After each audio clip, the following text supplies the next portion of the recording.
Hey guys, welcome to CodeChef's YouTube channel. The problem that we are going to discuss today is parallel processing. The problem appeared in lunchtime of Feb 22 and is a difficulty level of simple. The prerequisites to solve this problem include prefix sum. The problem statement goes as follows.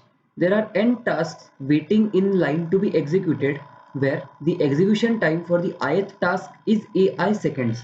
So we will be given an array A consisting of total n tasks and the execution time of each task will be the aith value in the array.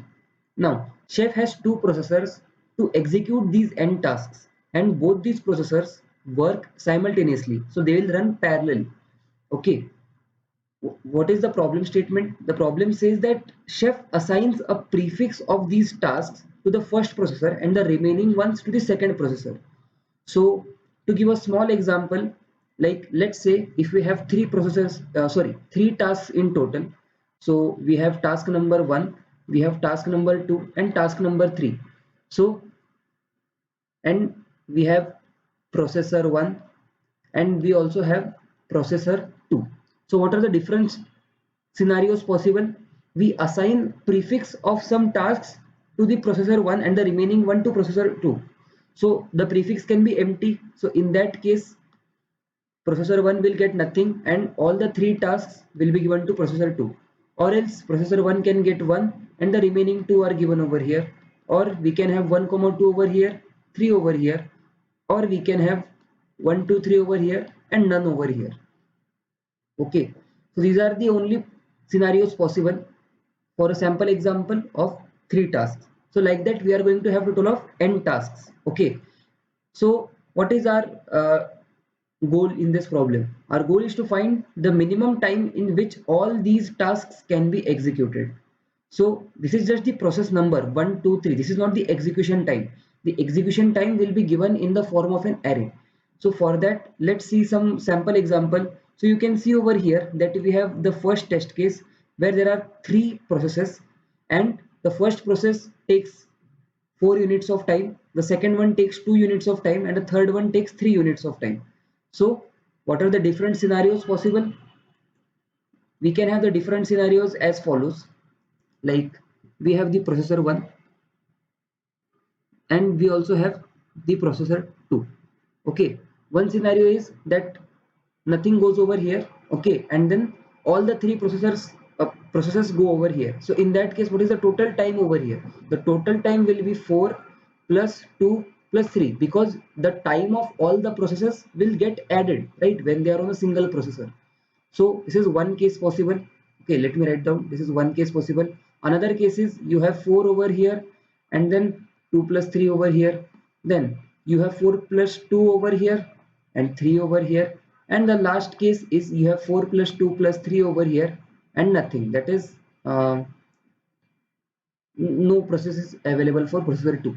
So which of these cases is going to take the minimum time to execute all the processes? Now note that these processes or these processors are going to run parallelly. That is, if this one takes 4 seconds of time and this one takes 5 seconds of time, in all it will only take 5 seconds of time. Why? Because they are running parallelly. So maximum out of these both is the time that is required for the completion. So here you can see that the time is 5. Here you can see that the time is 6. Here definitely it is 9 and here also it is 9. So you can see that the answer is 5. Why? Because in this case, let me just mark it in yellow. So in this case, you can see that the minimum time is occurring, that is 5 units of time. And you can see the same is mentioned over here. Chef assigns task 1 to first processor and the tasks 2 and 3 to the second processor. So the explanation is given. So I think that clears the problem statement. It's pretty easy to understand. Now let's move towards the solution approach. So the solution approach goes as follows. So we are having the array A consisting of the execution time of all the n tasks. So the array A will consist entries like A1, A2, A3, all the way up to the last element, that is AN. Now we also know that some prefix of these tasks, okay, is going to be assigned to the processor 1. So the total time, that is the total time of this task is nothing but A1 plus A2 plus A3, and let's say we have till AIth process. So till AI, this is all going to go to processor 1, and the remaining ones, okay, all the remaining ones are going to go to the processor 2. So that time will be a I plus 1 plus a I plus 2 all the way up to an. Okay, so now the question is that you have to find these possible partitions for all the values of I. Okay, that is the case where no process is allotted to processor 1. Okay, in case I is 1, if I is 2, if I is 3, I is 4, all the way up to I equal to n, so that all cases are covered. Okay, in one case only one element will go to processor 1, in the next case on the two elements will go, three elements will go, and so on. Okay, but this we have to do it in an efficient way. It's not like if for every I we are just manually calculating the sum. We have to do it in a smart way. So that is what is going to get us to the efficient solution of this problem. So how to do that? First of all, the main thing to observe over here is the sum of all these elements. Okay, let's say that I know the sum of these elements. Okay, uh, I have a variable called as sum, which stores the value of a1 plus a2 plus a3 all the way up to an. Okay, so one thing you can notice is that if I know one of these, okay, if I know, let's say, the value that processor 1 is going to get, the sum that processor 1 is going to get, the finding the another one is very easy. Why? Because I can just subtract it from the sum, and that gives me the remaining sum. Correct? So that is one thing that we have to our advantage. And because we want to find the answer for all possible cases, okay, we don't want to miss any case, what we will do is we will keep a running sum with us, or a prefix sum which you call. So what we will have is, let's say we have a variable called as prefix. Okay, its value will be initially 0. We also have a variable called as sum, which is storing the sum of all elements of the array. Okay, that is sum of I equals to 1 to n. Now what we do is we'll basically run a for loop. So for I equals to 1, I less than equal to n, I plus plus. Okay, just a standard syntax of for loop. Okay, and let's say in this for loop what we will do is we will maintain a running sum. What do I mean by running sum? So as soon as I read the ith element, or as soon as I encounter the ith element, I will add it to my prefix sum. What is prefix? Prefix is basically some set of initial elements. Okay, so my prefix element is initially 0. Okay, prefix value is initially 0, but when I encounter the first element, that is a1, okay, my prefix will actually be what will it be? It will be a1. When I encounter I is equals to 2, it will be actually a1 plus a2. When I encounter I is equals to 3, it will be a1 plus a2 plus a3. So this will maintain a running sum, and if you observe, this prefix is nothing but the value that is going to go to my processor 1, right? Because some set of prefix of processes is only going to processor 1.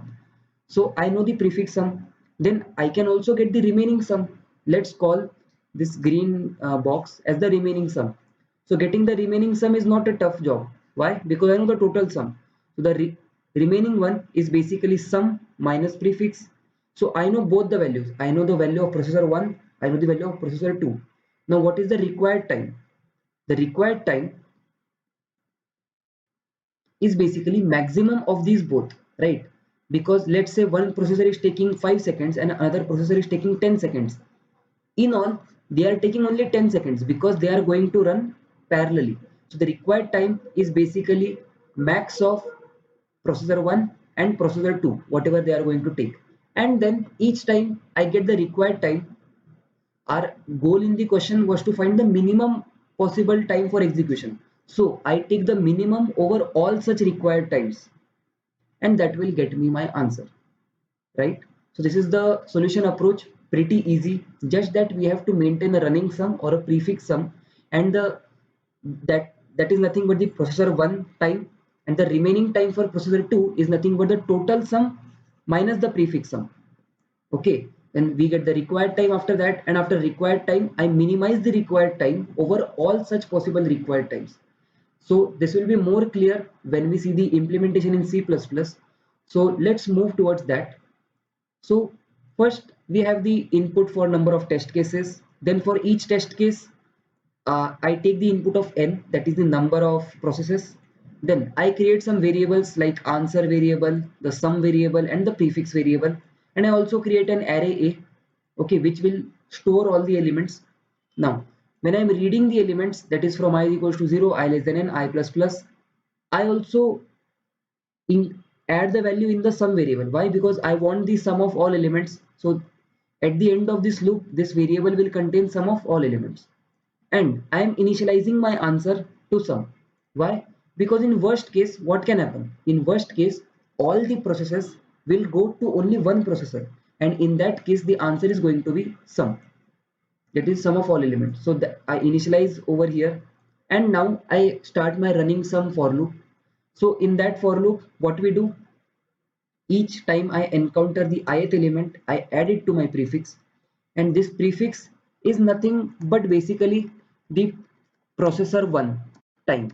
Okay, so this is nothing but the processor 1 time, and the remaining one, that is the sum minus prefix, this is nothing but the processor 2 time.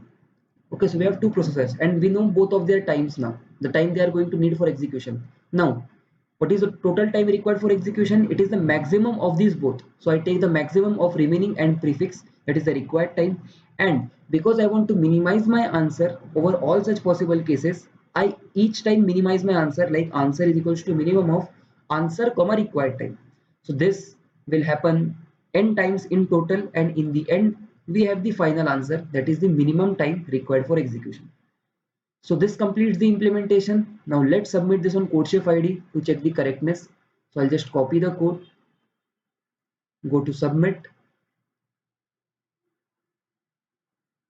I have to paste the code, the language is correct, that is C++ 17, and I will just click on submit.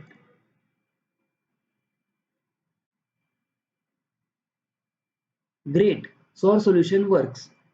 I hope you guys understood the problem, the explanation as well as the implementation. If you have any doubts, you can post them in the comments below. I will try to answer as much as I can.